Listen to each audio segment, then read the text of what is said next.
bit of talk about what movies perfectly capture the 90s. In my opinion, if you talk about a movie that captures it as a young boy, I'd probably say mid-90s. But if you're looking for a film that captures it as a young man, that's definitely Clerks. Clerks is a very low-stakes, all-nonsense movie about a clerk at a convenience store named Dante and a clerk at a video store named Randal, just shooting the shit, talking about relationships, sex, movies, and if there's time, maybe do their job. They encounter a bunch of colorful characters, both inside the store and outside the store. They either find trouble or trouble finds them.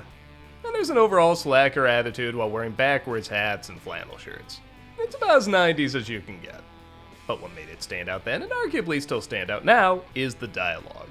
Much like Pulp Fiction, this wasn't the first film to utilize dialogue that really sounds like how people talk or just discussing topics that aren't really important or move the story forward. But it is one of the few where it takes up the majority of the running time. Seeing how these characters talk about mundane things really defines them as characters. Heck, it kind of defines everybody as people. I mean, yes, talking about important stuff is important, but sometimes talking about not important stuff and why it sometimes can be important to you can also really define who you are. And these conversations are definitely the attitude, subject matter, and most of the time verbiage people use when they talk in the 90s. Yeah, okay, sometimes the writing's a little too evolved for these people. In fact, once in a while an actor or two doesn't really look like they know what they're saying. But because the film is so low budget, you can tell they probably use some friends in the cast as well. It has a similar feel to the Peanuts Christmas special, you know, where it's about putting on a pageant, but the whole special itself kind of feels like a pageant, like that's part of the point.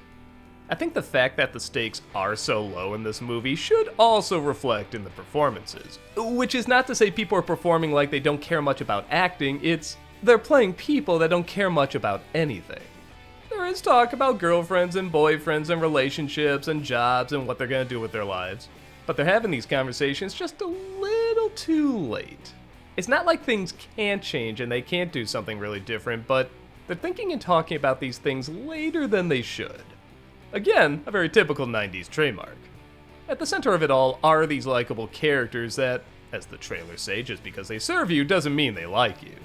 There's certainly a nature of rebelling through doing nothing, except when, out of nowhere, your energy just suddenly ramps up and you gotta do something, anything, I don't know, skateboard, listen to music outside, play a hockey game on the roof of the store.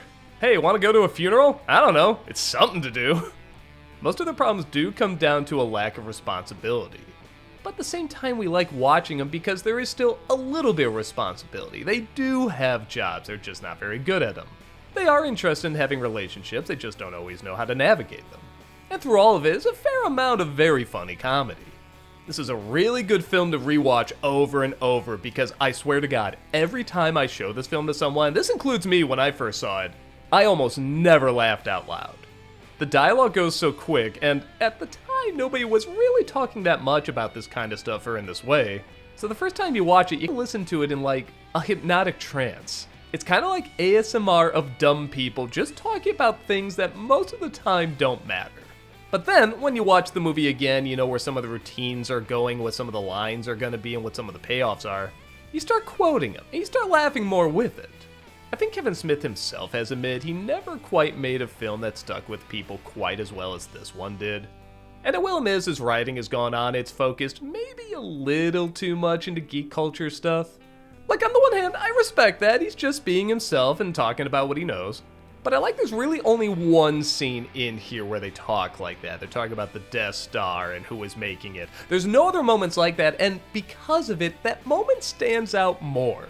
It's so funny just hearing these two normal people talk about really anything, and out of nowhere, they start discussing the contractors and plumbers that got killed when making the second Death Star. It's funnier because they do save it up. So when they start talking about it, it feels more random and you laugh harder at it.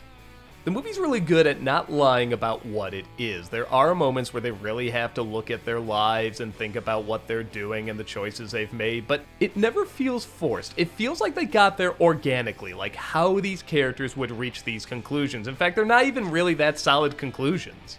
The ending's kind of open and lets you decide what direction you think they're gonna go in. That is, until the sequels. Yeah, I don't need to tell you the second one's pretty bad, and I haven't seen the third one, but I actually heard it's okay. So maybe I'll check that out in the near future. But as this movie goes, it still really holds up. It holds up as a time capsule to mid-90s. but it also works as a film for maybe young people not knowing where they're supposed to go in life. And yes, I feel like the problems of young people today are very different from the problems of young people in the 90s, but there are some things that are universal too. And while I don't think this is a great film that taps into all that, it does still talk about it in a way that feels relatable. At least to someone that grew up in the 80s and 90s. And hell, if you didn't, I think you'll still like watching these people because they're just fun people to watch and listen to. Take what's left of the shoe polish and assure people, this movie's still open for good business.